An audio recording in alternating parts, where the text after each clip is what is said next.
Isang mapagpalang araw sa inyo mga idol, at ngayong araw nga ay may panibagong trabaho tayo na haharapin for today's video. At ngayong umaga nga ay pinapunta ako dito sa may basement, dito sa may swimming pool upang bumaba dito sa may pump room. At yan, makikita nyo mga idol, at narito sa ilalim yung mga motor ng swimming pool o yung mga water pump nito. At base nga sa pagkakasabi sa akin ng central o ng operator ay meron daw problema rito sa pump room dito sa basement ng swimming pool. At agad ko nga binaba itong basement o itong pump room area dito sa basement ng swimming pool. At nakita ko nga na walang ilaw at matubig yung flooring dito. At dito nga sa video ay makikita nyo na talagang maraming tubig dito sa flooring at lubhang delikado. Dahil lang nakapaligid dito ay puro electrical o yung mga power supply ng mga motor. At dito nga ay nalaman ko na hindi na gumagana yung kanyang submersible pump. Pero ito naman ay tinawag na sa kumpanya at ang tingin daw nila ay power supply ang problema. Dahil ang pinagbasihan nila ay itong ilaw daw ay hindi rin gumagana. Kaya naman chinik muna natin itong mga ilaw kung talagang walang power supply na dumadaloy dito sa mga ilaw. At ngayon nga ay sinubukan kong palitan muna yung mga bulb nito at titignan ko kung ito ay gagana. At kung ito ay hindi gagana ay gagamitan natin ng tester upang ma-sure natin na power supply nga ang problema. At dito nga pagkatapos kong palitan ng dalawang tube light na LED itong ilaw dito ay agad kong i-on yung kanyang switch. Makikita nyo nga mga idol na talagang hindi siya gumagana. Dito ay susubukan kong tanggalin itong cover ng ilaw dahil nakita ko yung wire ng isang ilaw ay papunta rin dito. At dito nga ay kinuha ko na itong aking clamp meter upang makuhanan din ito ng voltahe. Kailangan talaga sa pag-troubleshoot ay meron kang tiyaga upang malaman natin kung ano talaga ang tunay na problema. At kailangan din talaga na may proper tools ka para sa pag-troubleshoot ng mga ganitong problema. At wag din tayo basta-basta magbabase sa sinasabi ng iba dahil kailangan talaga na alamin natin kung ano talaga ang naging sanhi ng problema. At kailangan talaga na may tiyaga ka sa ganito pag-troubleshoot upang malaman natin talaga kung ano yung totoong naging problema. At kagaya na nga lang na sinabi sa akin na taga-kumpanya kaya hindi gumagana yung submersible pump ay ang problema ay yung power supply dito. Pero ang gagawin ko ay hindi ko muna sasang-ayunan ang sinasabi nito at kailangan ko munang malaman kung ano talaga ang totoo. At dito nga mga idol, pagkatapos kong buksan ang cover ng ilaw na ito ay ginamitan ko agad ito ng aking clamp meter upang malaman natin kung may reading ang voltahe nito. At dito nga mga idol ay nalaman ko na hindi power supply ang problema dito.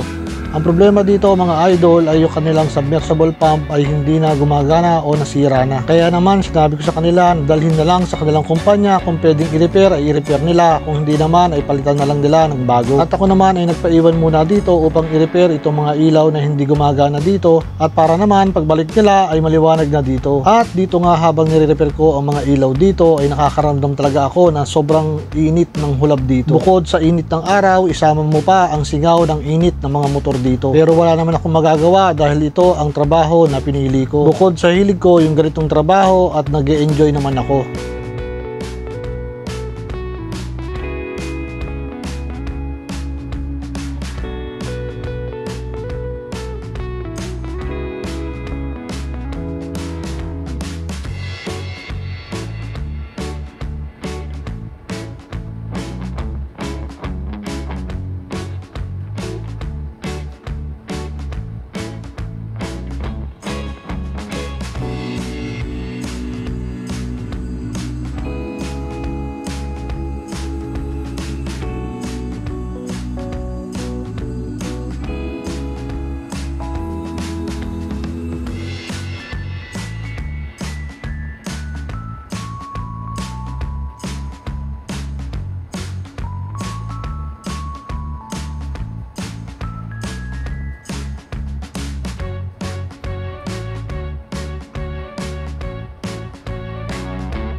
At ngayon nga mga idol ay natapos ko nang i-repair itong ilaw na ito at lalagyan ko na lang ito ng dalawang tube upang masubukan kung ito ay gagana na. At dito nga mga idol, habang ikinakabit ko itong dalawang ilaw na LED na ito ay hindi ko namalaya na hindi ko pala na i-off yung switch ng ilaw na ito. Dahil dito ay ma-experience ko ang hindi ko inaasahang pangyayari. Dahil siguro sa sobrang busy at kapabayaan ko at nakalimutan kong i-off yung power supply nito. At hindi ko inaasahan na mangyayari ang gugulat sa sarili ko. Na kahit sino ay ayaw mangyari sa kanyang sarili ang nangyari sa akin dito. Dahil na rin siguro sa init at sa kapabayaan ko, hindi ko napatay ang power supply dito.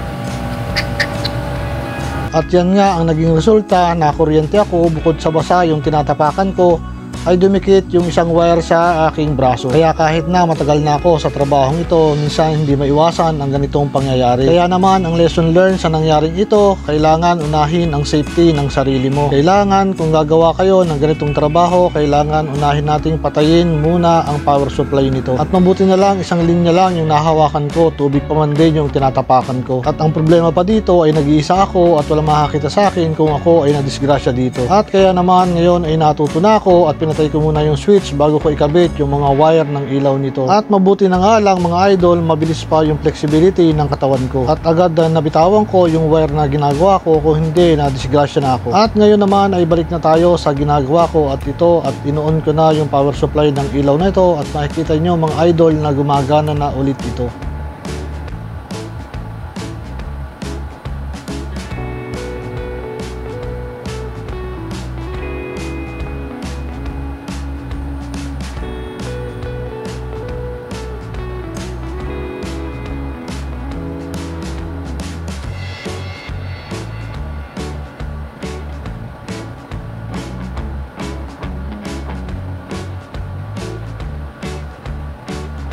At pagkatapos ko ngang ayusin ang wiring ng ilaw na ito, ay ibabalik ko na ang cover ng ilaw na ito. At pagkatapos ko ngang ayusin ang cover na ito, ay susubukan ko namang ayusin yung kabilang ilaw na hindi rin gumagana na katulad nito.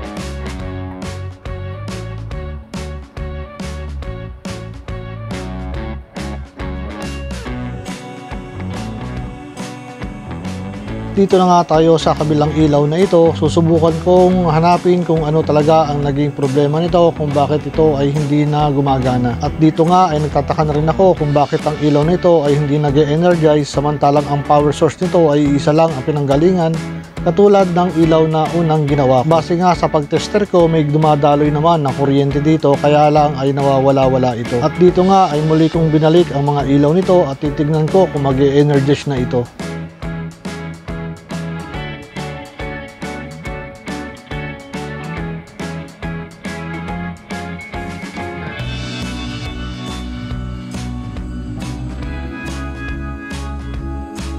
At dito nga, i-on kong muli ang switch nito at makikita nyo mga idol na talagang hindi pa nag-energize ang ilaw na ito. At dito ay napansin ko na nag-melt na ang wiring nito, kaya naman agad na pinalitan ko.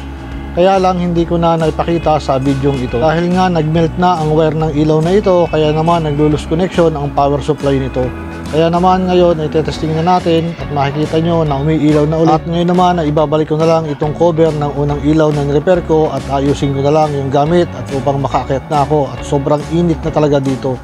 Makikita nyo sa aking damit na talagang basang-basa na rin ako ng pawis. Oh, nag-melt.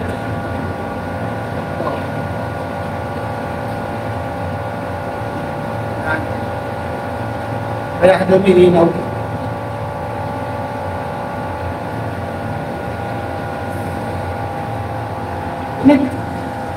At dito nga ay ililigpit ko na lang yung aking mga gamit upang makaalis na ako dito, at sobrang init talaga sa lugar na ito. At mabuti na lang din at dumating na rin si Kuya Leo at meron akong taga-abot ng gamit dito.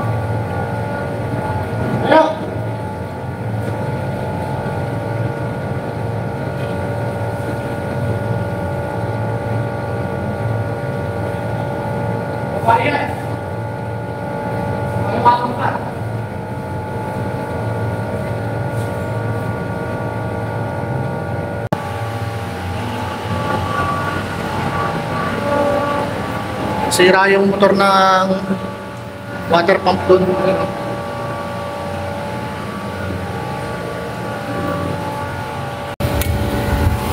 So yan guys, naka-akit na ako dito sa ground floor. Ayan, maliwanag yung ilalim.